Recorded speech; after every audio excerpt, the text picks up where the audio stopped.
Good evening, everyone, and you've just tuned in to another episode of Down the Rabbit Hole. I'm your host, Tyrone, and I want to thank you for tuning in tonight. Anybody today is actually listening. It is 9:06 p.m., July 19, 2022, and the week is off to a slow start. We got a lot of things on our plates, ladies and gentlemen, so let's try to keep ourselves calm, collected. But tonight, I want to talk about something that seems to be the topic that's on a lot of people's minds, hearts, and lips. And that is the topic of the gender wars. More importantly, though, not just the gender wars, I guess right now, more than anything in particular, the ability for people to be together in a relationship. And like a lot of things in this world, everybody has an opinion, you know, and I guess it's one of those things I just wanted to weigh in on for myself. So let me start off by saying what I think a relationship is. And this, in my opinion, this goes all the way across the board. A relationship, to me, is the culmination of two individuals that have lived their lives long enough and to a point that they now realize that they want somebody in their life in such a constant basis that they're willing to take part of the burden of that person's life on, and they expect the same in return because they figuring they looking for somebody in like mind. The problem with that today is in a self-centered world where everything is about self, about what you can do for yourself, even under the guise of helping other people. That doesn't work because a relationship is something where there's a give and a take, there's reciprocation. It isn't always equal, but it's definitely always supposed to be equitable to the best of its ability. And that's what's not happening right now. And a lot of people ask what the problem is. I think the problem is starting to boil down to the fact that men and women are being told who they are by everybody else but that inclusive group. What I mean is this: in today's time, men are told by women, society, and science what a man is. Not by other men. I mean, other men tell each other, but the resounding voices of today belong to women, society, and science. In the same token, women are under the same pressure. Women are not allowed to define who and what they are. Men, society, and science, to a degree, are deciding what each of these groups are. And in this fight for identity, the two groups that are being oppressed, when they come into contact with each other, they tend to lash out at one another. Because if nothing else, when they look at the person that they're dealing with, they're not looking at them. They're looking at all of the figurative allies that that individual has behind them simply because of who they are. A man looks at a woman and he looks at society. Anything he may do wrong that this woman doesn't like eventually may turn out to be that society doesn't like, and vice versa. You run into problems. You run into problems when people don't get the chance to learn and grow into their identity. And in today's world, people's identity are being put in such a flux and state. There's really nothing to hold on to. The only thing that we have to hold on to today is the fact that we're struggling to have an identity. That's our new identity. That we want to have an identity. We want to be separate and individual, even in a world now where everybody in the world is told that they're only special, they only matter if there's an individual. And there are a lot of things There are a lot of things that won't happen if everybody has the mentality that they're an individual, that they're self, and that's the only thing that matters.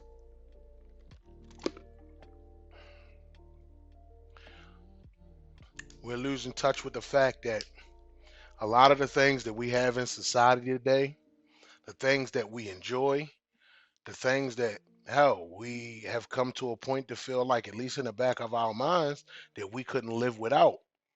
People had to sacrifice for these things.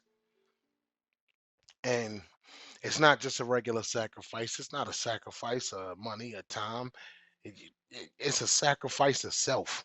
When you have individuals that know that they were going into what would be considered by other people as a losing battle, and they go in anyway. When somebody decides to pick up a mantle of any cause and say that they're going to stand for this cause, knowing all of the abuse and the blowback that they're going to get, but they stand anyway because they feel that this cause needs more people to champion it. That's sacrifice. That's a hard sacrifice because it's a sacrifice that you knowingly make in spite of yourself, in spite of that nature to look out for self and, survival of the fittest and preservation and all that other stuff. These are the type of things that you push to the side and say, even though I may suffer, even though I may have something to lose, the people who won't gain or who will suffer, it's much greater. And we don't really have anybody doing that anymore. All right, ladies and gentlemen, we're going to take a little break and pause for the cause while I play a couple of songs, and then we're going to get back into this conversation. So stay tuned. And welcome back, ladies and gentlemen. You've come back to Down the Rabbit Hole with Tyrone.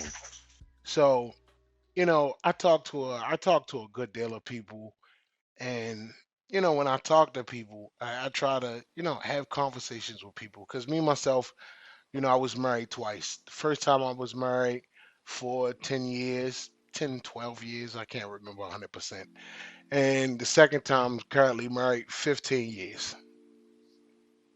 Now, a lot of people, they go on the radio, or they make you, well, now, because of the future, they make YouTube channels, podcasts, and they tell everybody all of the things that they should do to either keep a relationship or fix a relationship or get into one, and they don't address the problems, the real problems that I see.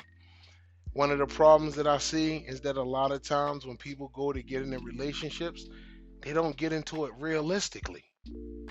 They get into it with what they think it's supposed to be, what they've been told it's supposed to be, and what they perceive it to be. And instead of coming in with an open, fluid understanding, they already come in with a set, rigid mold. And I myself was guilty of that more times than not. You come in with this rigid mold, and when the thing that you get, it doesn't fit the mold, you spend your time trying to force it into the mold. And, you know, not just a relationship on an intimate level. No relationship between human beings can work that way. Human beings, we are too complex, too diverse, too intricate for real relationships, real healthy ones, business, intimate partnerships. All these things have to happen organically.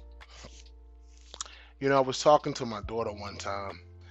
She was having some problem with our friends, and she felt like, you know, maybe they didn't tend to her enough.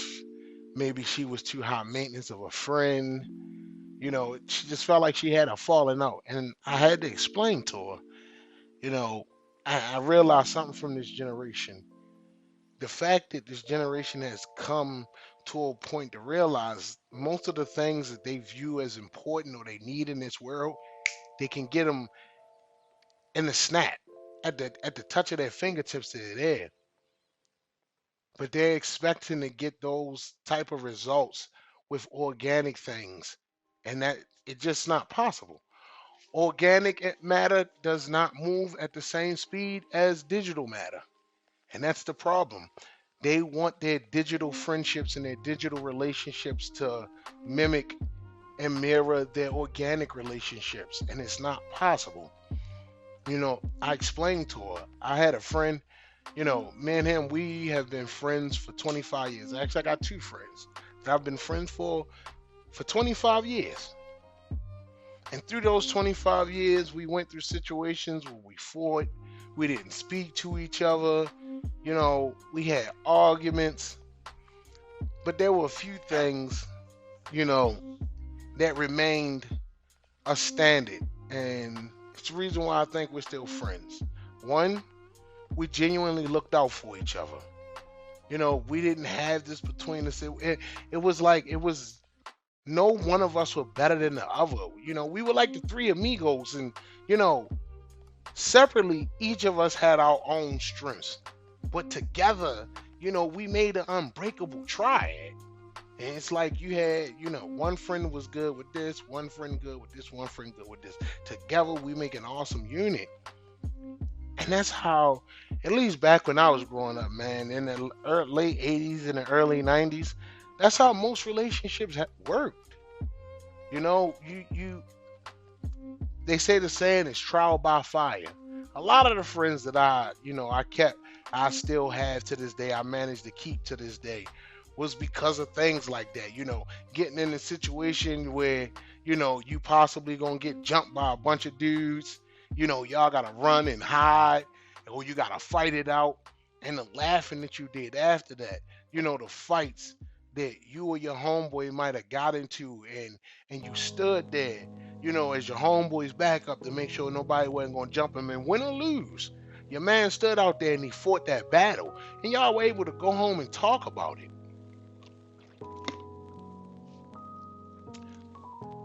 Being able to see each other in different times, being able to see each other at our happiness, at our saddest, our angriest, and knowing we spent so much time together, hanging out, playing football, going to school, knowing the things that preceded, these emotions. We actually took time to know each other. If a friend of ours was sick and we heard about it, they usually got a call. Or if they wasn't too sick, they usually got a visit. It didn't matter if it was male or female. This is how we treated friends. Because back then there was more empathy. There was, more reflection. And it wasn't just, a person's sick. It's like, oh damn, man, my dog's sick. I remember the last time I was sick, boy. I thought I was gonna fucking die. And you think about the person you care about going through that same thing. So if nothing else, you want to pick up the phone, man, let them know, hey man, you good? Everything all right? Hey shorty, everything good? Well look, man, I know you're a little fucked up right now, but you need anything, call me, man. I got you. Ain't shit. You need some NyQuil, something, just call me, man. And then, when you get up, get on your feet again, stop being a sick motherfucker, then we gonna go ahead and do some shit. But nowadays, man, it's like people literally forget about you the moment that they don't see you. The moment that you're not in front of their eyes, or you're not actively taking up space in their thoughts, they forget about you. You can go on social media, man, and you can watch people complain. And I saw one video, man, and a lot of people say people do shit for clout and cap and all that, and I get that.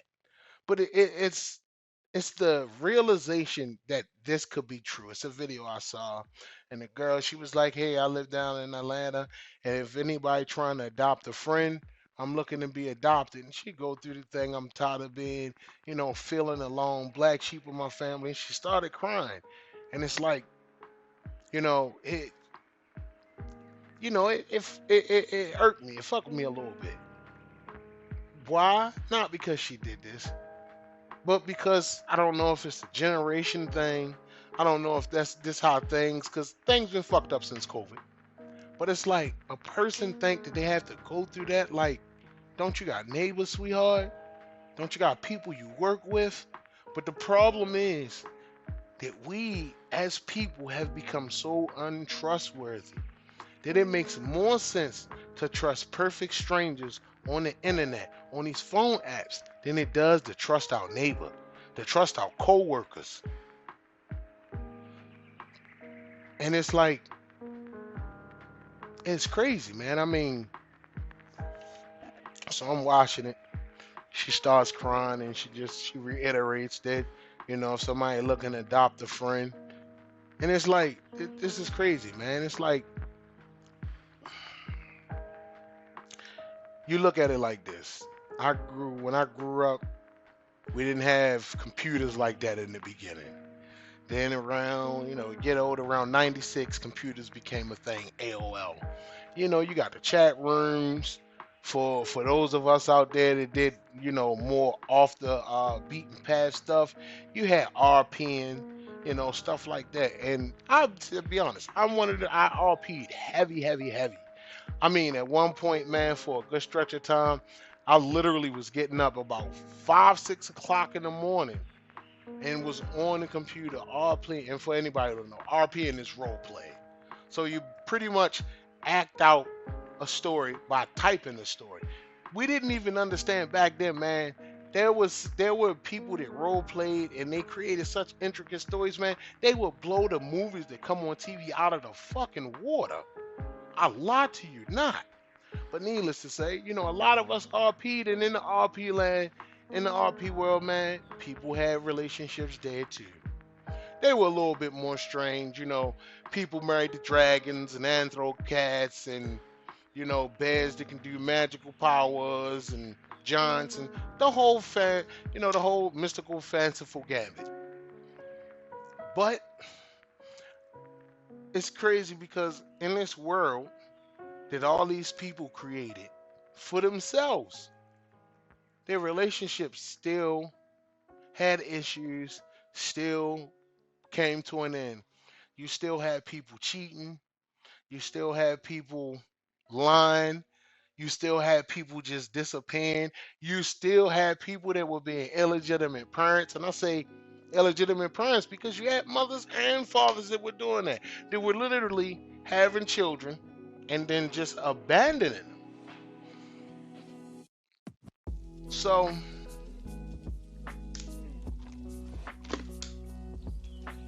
the problems that we having with relationships, I say right now, they're not a man or a woman problem. It's a human problem. The root of the problems that we having in relationships, they stem from a humanistic factor. And it's the selfishness. It's all the things about human beings that are bad and we don't check them. A person would think that, what I'm saying you bad if you selfish, or, if you're not as emotionally available, or you're not that good at communicating or small talk. And I'm not saying that at all. What I'm saying is, when we're bad at things, we won't accept what comes with that. A lot of times when we're bad at a thing, we want to blame everybody else except ourselves, especially when we are the ones that could take steps to make it so that we're not bad at the thing anymore. But we don't. Average human being, they get the chance, they'll fall back on something that makes them look like it's not their fault. And if they can, they'll get out of doing the thing altogether, push it to the back to the next person, brings it up that it's an issue, or get somebody else to do it. Anything they can to get out of doing it. And we as human beings, we have that problem, and it's starting to affect us in a really bad way.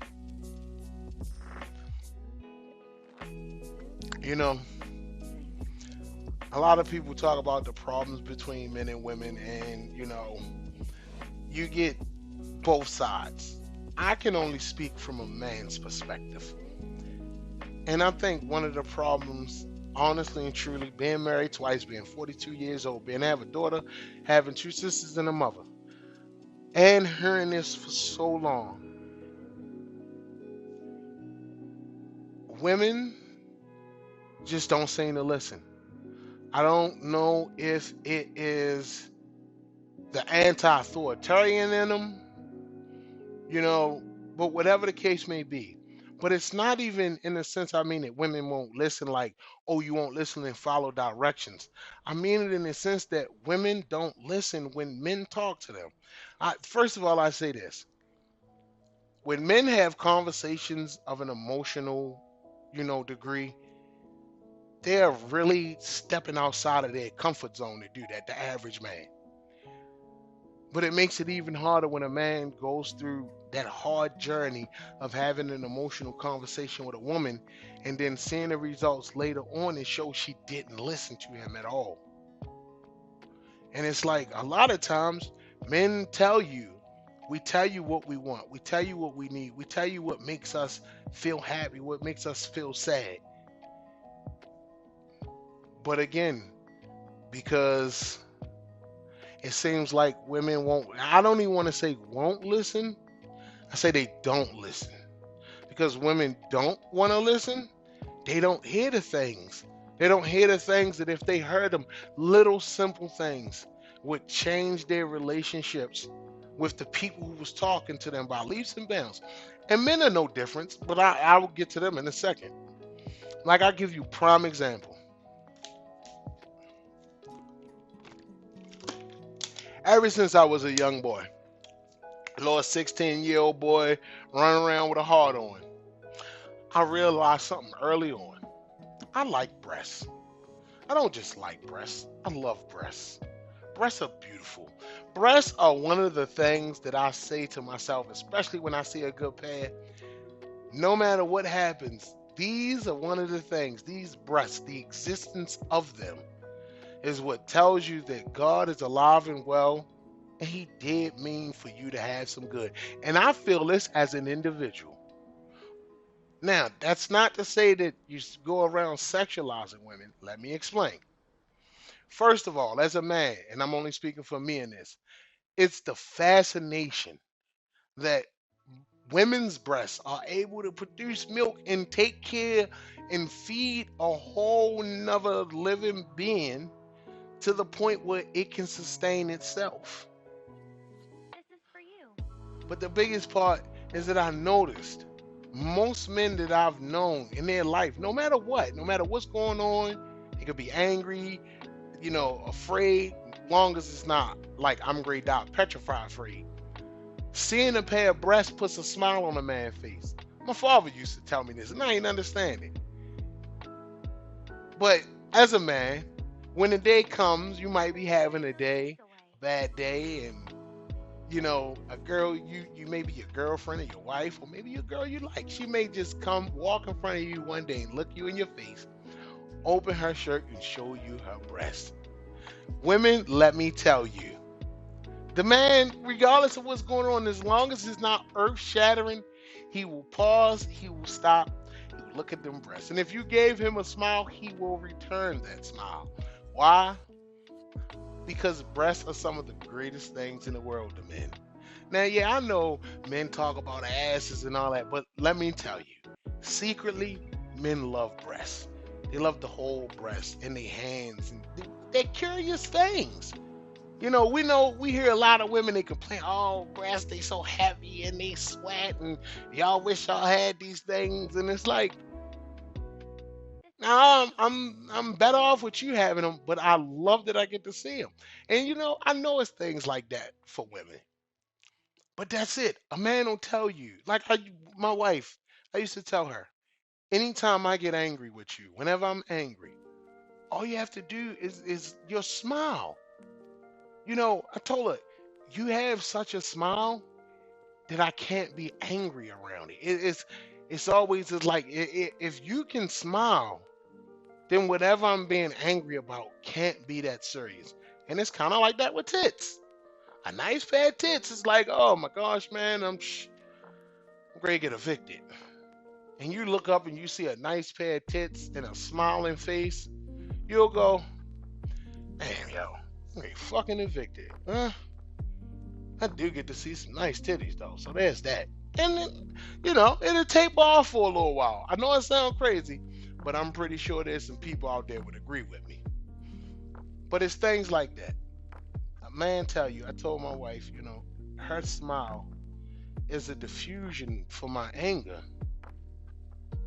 I used to tell my first wife that. You'd be surprised how much they didn't listen. She's listening a little bit more now, but the first one, she didn't listen at all.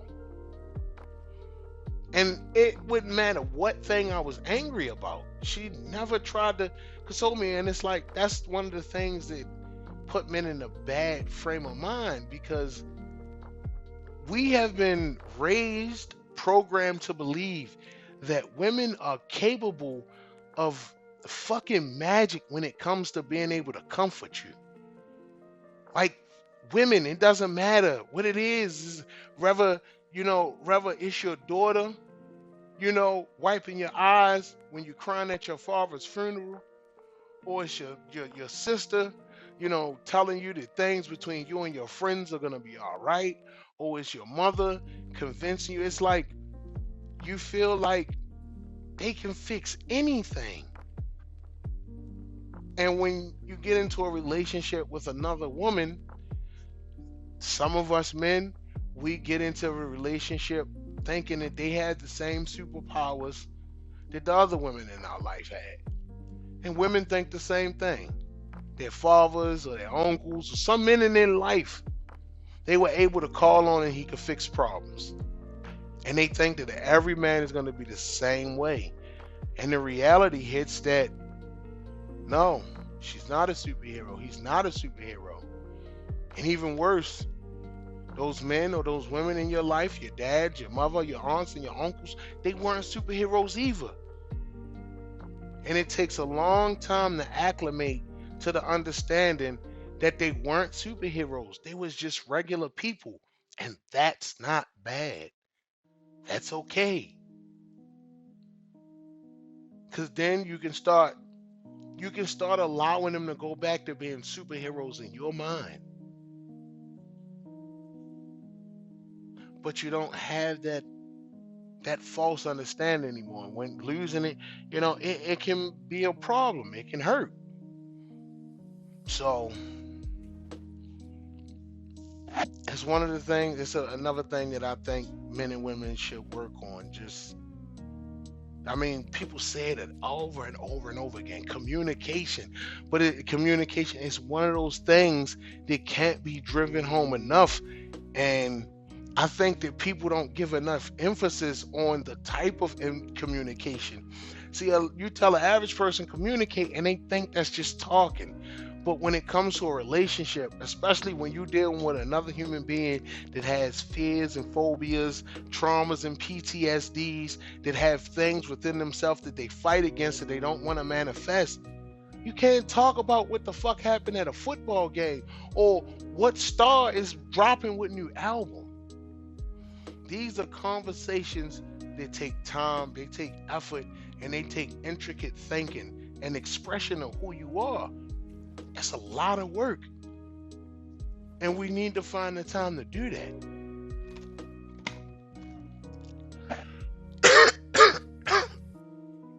Excuse me. It's like,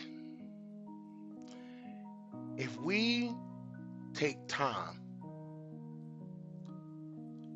okay, let's put it like this. There's some of us out here who go to therapy. For those of us that go to therapy and have good therapists, most people I talk to say the therapist really doesn't do anything. The therapist acts as a mirror. They ask you how you are. You bring up stuff to talk about. They'll let you talk, and then they pose questions, but they pose them in a way that you have to answer them. And it's supposed to be that it works a little bit better because you have somebody in front of you that you don't know, so you don't get to really create any biases to base your answer on. And through that, you work on things. Now, in a relationship, it's hard you can't remove the bias. But how much better would things be if once a week we gave our significant other a chance to just sit and talk and tell us what was on their mind and be their mirror. Ask them questions that you want to know, that they want to know, but you asking them for the point of helping them get to the root of their problem. Not because you're trying to pry some secret information out of them, or you're trying to build up something to trip them up later, or even just because you want something to talk about later. The prime goal for asking your questions in this hour, few as they may be, is to help a person get deeper to the root of their issues. Therapists, they do a lot of work, true, but everything that they do, everything that they know, are in books at your local library and on PDFs on the internet. I know the world moves fast, but it's things like that, man. When you take times out of your life to do things like that, it's things like that that have people say to themselves, this person really cares about me. This person really loves me.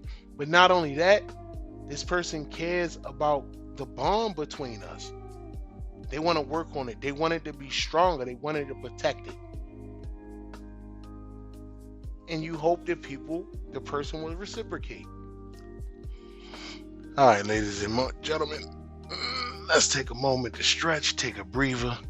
Everybody, if you live in apartments where you can't smoke, go out and grab yourself a smoke. I'm gonna put on a couple of good songs, and then we're gonna get back into it.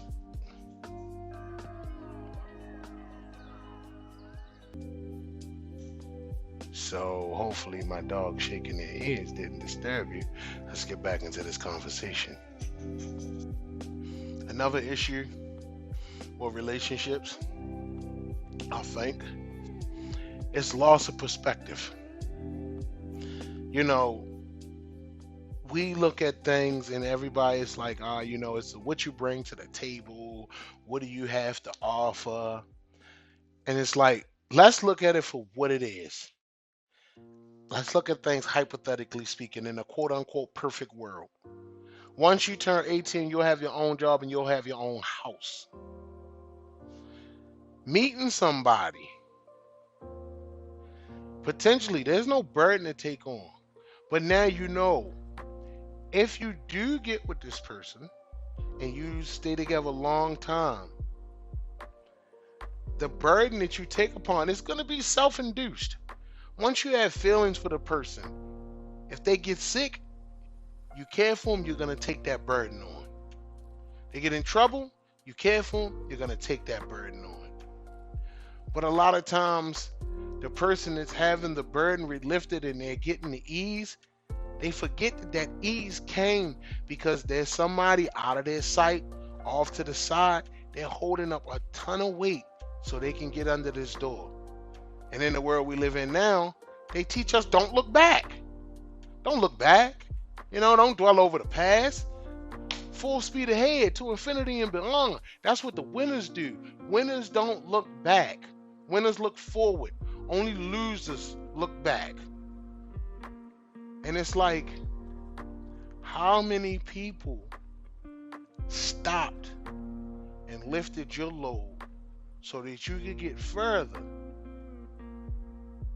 How can you forget those people?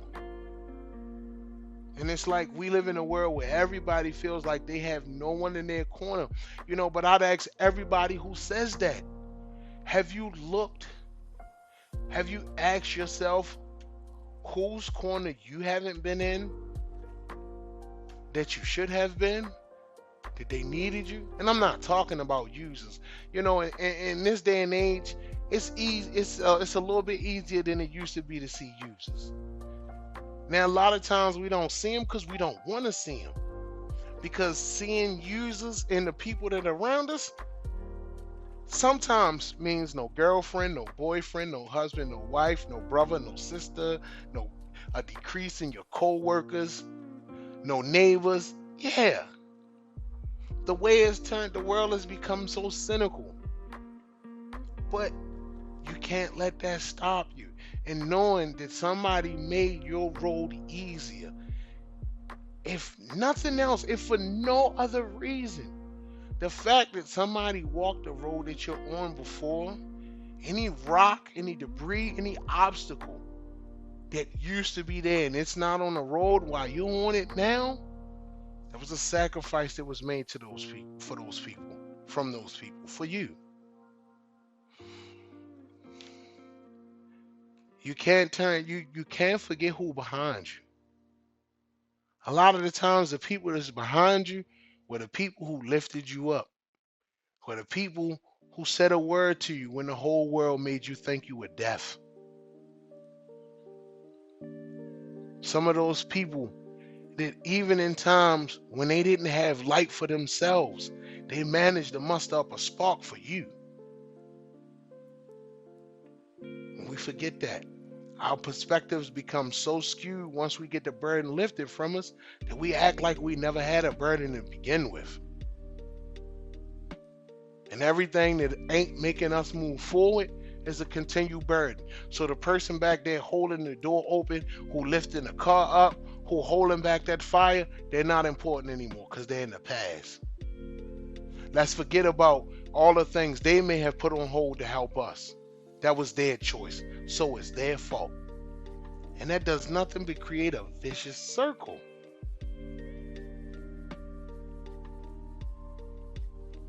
And once the circle closed, you can't get on the outside and look in and see what's going on. So, I mean, when you think about it, things get hard and you don't really know what you should do with it, but you got to keep doing it anyway. You know, some of us, we wake up every morning and we tell ourselves, it's a great day to be alive. And then we feel like shit for the total and utter blatant lie that we telling ourselves. But we know that we have to do something to keep going. We gotta keep pushing forward, because if nothing else, there has to be a reason to push forward, because you woke up. Because life was returned to your body, and all the faculties that you possessed the night before, you possess them again. And that means they're supposed to be put to use in some fashion. Another thing, and I think this is a big problem, and I think this is the problem that keeps this gender issue going around and around. And yes, a lot of people have heard it. It's accountability.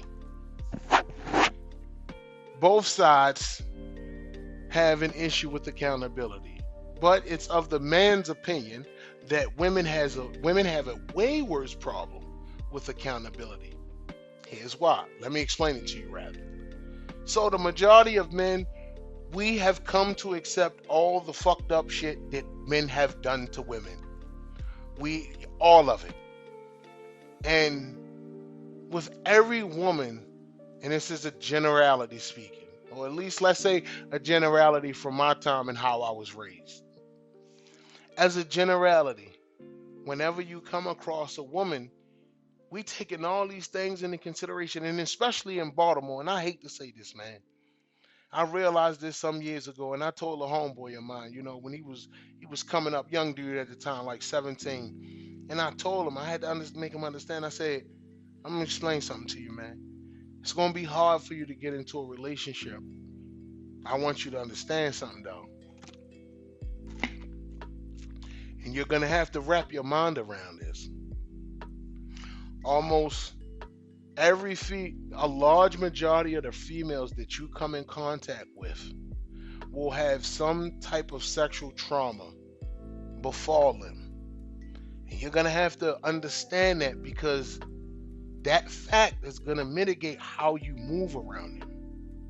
You're gonna have to be cognizant of that, because it's a fact of life, man. It's a hard, rough fact of life, especially living in Baltimore. And that's something I wanted to prime him for, you know, to let him know you may be with a woman one day and something you do may trigger her, and now you have to sit and listen to this gut-wrenching tale of how the woman you love was raped or molested by a family member who may still be alive, who you may still be around. You have to learn how to process it, because if nothing else, She will unknowingly feed off how you respond. So, as men, we accept as if nothing else. My father taught me this to understand. My father told me, he said, man, being with women is hard. He said, man, but you gotta understand something. And this is with everybody. But you'll notice it from women more for yourself because of the position you are in life. There'll be times, man, when people will try. And they will try with everything that they have in them. And it still won't be enough. It's not because they're failures. It's not because they're quitters. It's because sometimes, man, we just have to understand that certain things in life just are not for us as individuals. Certain things in life we are not meant to succeed at. They're for someone else. And our lack of succession, our failed attempt was a stepping stone. It was a stepping stone for them to move forward. So women try to hold in a lot of stuff, man. But eventually, like men, the dam will break. And you have to be ready. So as men, as a generality, we try to pass this on to other younger men to let them know, man, the women that you go deal with, man, they have been hurt in ways that you can't understand. You won't understand until you've spent at least 25 years on this earth. And even afterwards, you won't be able to fully understand why it happened, but you'll still have to deal with it and accept it because it's a reality. And most men, we go forward in our life trying to make just that preparation. Women aren't really taught that. They're taught self, and it's understandable. But now the problem arises when one person who's been taught about self is with another person who's been taught to consider other people, especially a specific group, because of the traumas that they went through. And then there's no reciprocation. When issues happen, when issues need to be addressed, men, as a generality, they'll accept what they did. It's embarrassing or whatever the case may be, but they usually have been already primed and programmed growing up, especially if they had a male in their house, that when you do something wrong, you stand up and you own that shit. This is a part of having integrity, having morals, having a backbone. Because a man is not afraid to admit his mistakes. A man is not afraid to admit that he's incapable of doing something through knowledge, through lack of ability, through desire. So if you did something, you stand on it. But a lot of times, women and men feel like they have not been taught the same thing. They've been taught an opposite. You're a woman. Anytime you backed in a corner, there's a way out for you. You just have to find it. And a lot of times men feel like women use how they were victims as that shield. You know, it's like crying when you were told that you did something wrong, you caused the issue. You know, men feel like that's just a way to try to take the pressure off of them. And it's frustrating because it's like men don't really live a life where they get pressure taken off of them. If anything, it's dumped on them more. And we men understand that women go through that same thing. But it's the lack of reciprocation. It's the lack of reciprocated understanding of the pressures that we go through. Nobody's saying we want to lay in your lap and cry until we in the Atlantic Ocean. But we asking to be seen as more than just life-size sexual and financial tools. You know, the same way we get happy about your smiles and your laughs, and we get happy about seeing you, just your existence. Men just asking for the same thing, and they feel like when they ask women for it, it's a whole bunch of bullshit about these things that are predicated on what it's supposed to be. And it's like, damn, I just wanted some attention. It's like I'm not asking for a maid. I just wanted you to cook more because I like when you cook. I'm not asking for a stripper. I just like you to dress up because you look attractive when you wear these type of clothes or you put your hair this way.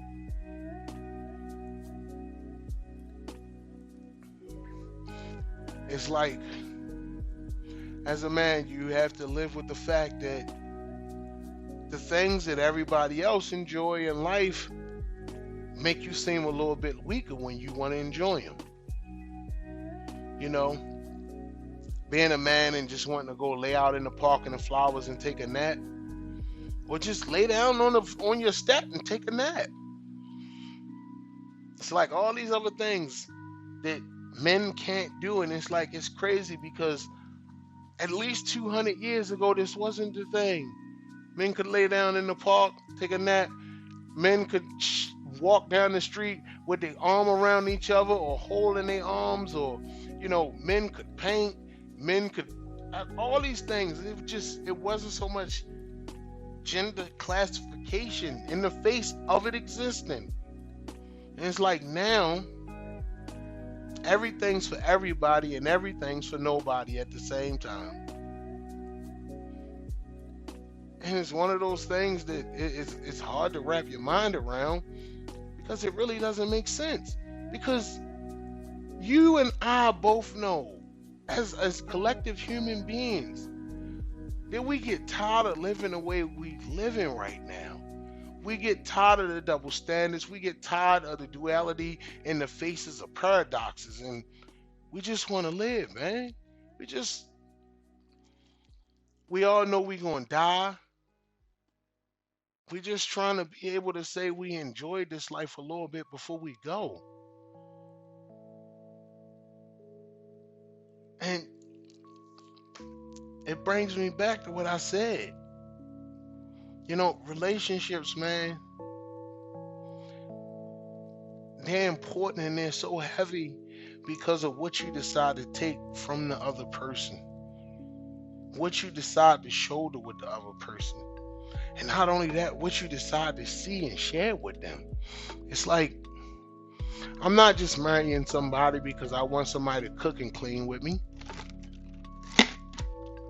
or rather for me. I'm marrying somebody because I want somebody to cook and clean with me.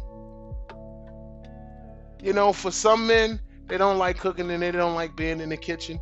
But other men, they do like cooking. Every once in a while, they would enjoy some company. If nothing else, they would enjoy being asked if they wanted help.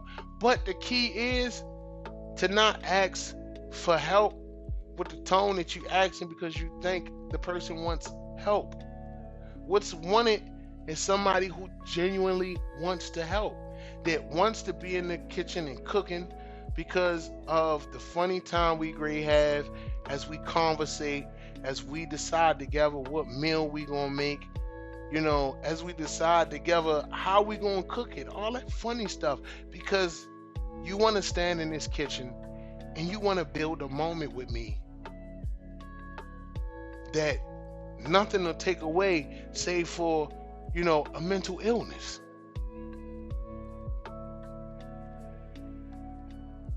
A lot of people don't know is if you watch a lot of tropes in movies at the end, old dudes, especially when they get old, 70s and 80s, and everybody done died. You ever notice they just sitting around in chairs and they reminiscing? They remembering the old days. They remembering how things used to be and what they used to be able to do. Hell, I'm 42 and I find myself remembering that. Just watching a bike commercial yesterday, and a guy out riding with his dog, and I'm just remembering how, man, I used to ride down bike trails like that. I mean, full speed ahead, tearing ass, like my bones were made out of adamantium and they could not be broke. And now it's like my goddamn knees sound like a box of cereal when I get up in the morning. Eyes get a little bit blurry if I use them too long. usually not getting enough sleep or not getting enough sleep, but too much sleep. But through all of that, throughout the years, one of the things that I always look back on with fondness, and even in my bad times, those low times, it be the friendships and the relationships that I had with people, whether they still ongoing or not. Even when I have, relationships with people that don't exist anymore because they've passed away or we're just not friends anymore, it's like that doesn't remove the funny things that happened when you guys were friends or when you guys were together. When you guys work together. It doesn't remove any of that. And it's like a lot of things can be resolved if we talked, especially as man and woman, because our nature is to be attracted to one another, is to come together. I'm not excluding, this isn't to exclude anybody else, but my focus right now is just the relationship and the guise of heterosexual male and female, because that's all I know. That's all I can speak on. But relationships, regardless of who is involved, it creates some of the best things that happen on this planet, and it's human emotion. Anybody that's truly been in love before and have been hurt would tell you in a heartbeat that they miss the feeling of love. And if they aren't in love right now, a part of them is still always looking for it. Because it's nothing else. Each thing that we do in this life comes with its own set of emotions, and they're scaled. But love is one of those emotions. The strongest form of it seems like it only exists between two people looking for love and affection and companionship. I mean, it's so powerful. It grows, if not checked in and taken care of properly, it grows into dangerous obsessions. But it's like love is one of those things, man. You once you get it, you can't get enough of it. You can't get enough of that warm feeling that you get when that special somebody is either near you or you anticipating them coming towards you. The look in their eyes when you catch them looking at you just the right way. It doesn't exist until after you've come to an agreement within your heart that you love this person, that you have feelings beyond simple fondness or infatuation. Once it's love, you start deciding how you can give this person a piece of your life. In essence, a piece of yourself. And at that time, especially in the beginning, you have no desire or thoughts about taking any of it back. If anything, you have desires and thoughts on how you can give them more. This is the feeling that people look for, inevitably. And it's one of those things that I don't think humanity could live without in the end. I think we as human beings, we need companionship. That's how we were created. And the structure of the relationship, whatever relationship it may be, is very big when we're talking about human interaction.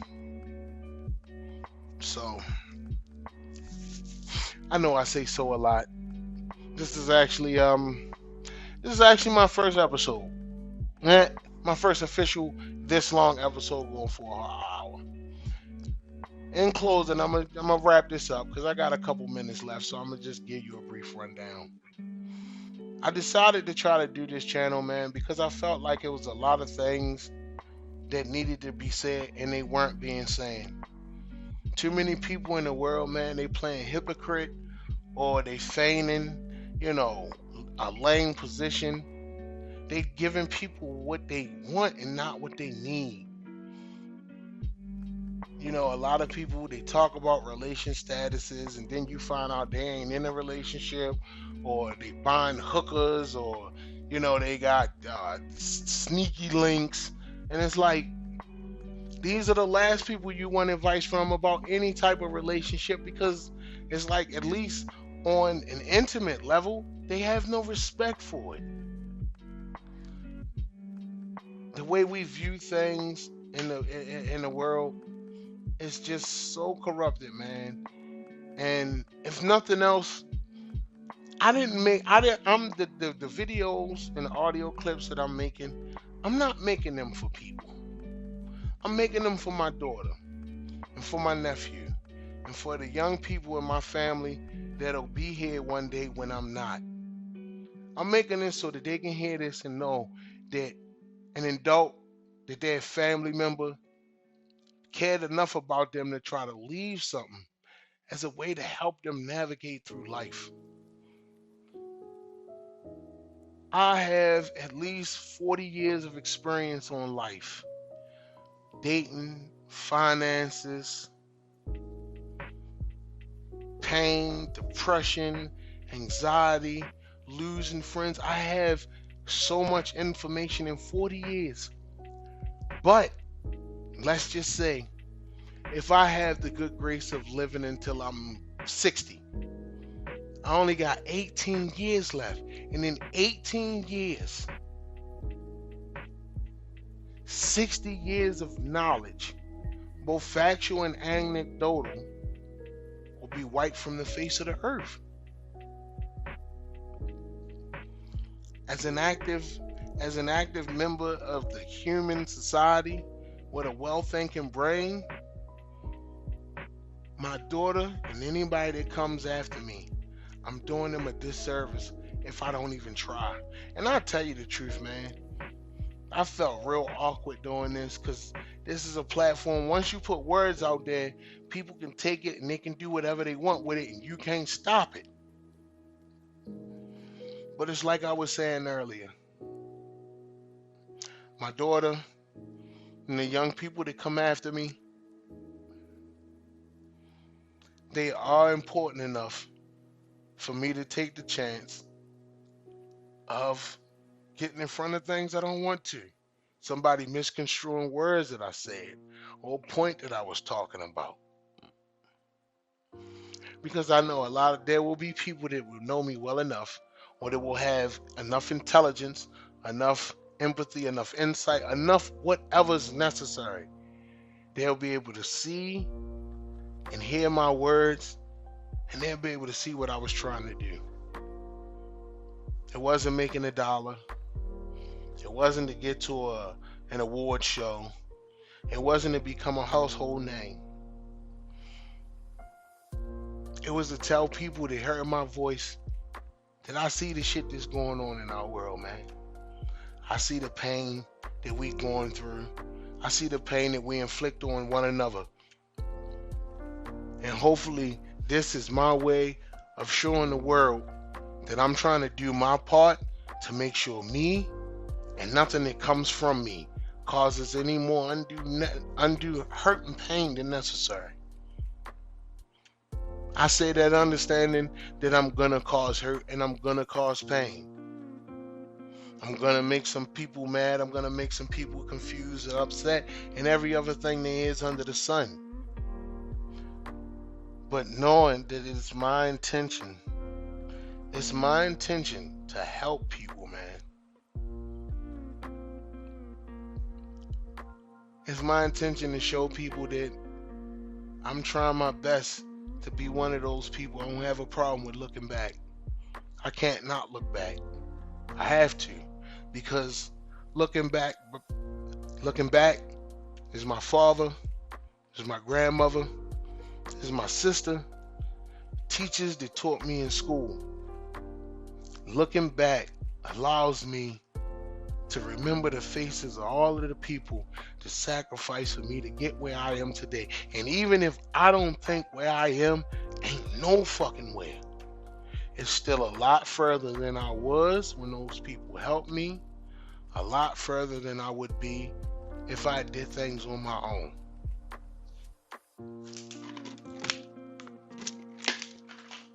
Well, I think I talked long enough. And if you stay here this long, man, I definitely appreciate it. It was good talking with y'all, and I just want to let y'all know before I go, man. I'm actually trying to have people on the show. You ain't gotta be famous or nothing of that. Nothing like that. Just a regular person, man. You come, you sit, you talk, man, and we'll talk about something that matters to you. Something serious. Whatever the case may be. You got relationship issues, job issues, you want to know about college or whatever.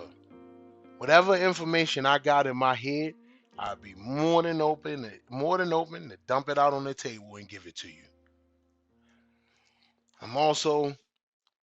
I'm just looking for things to do in my community, man.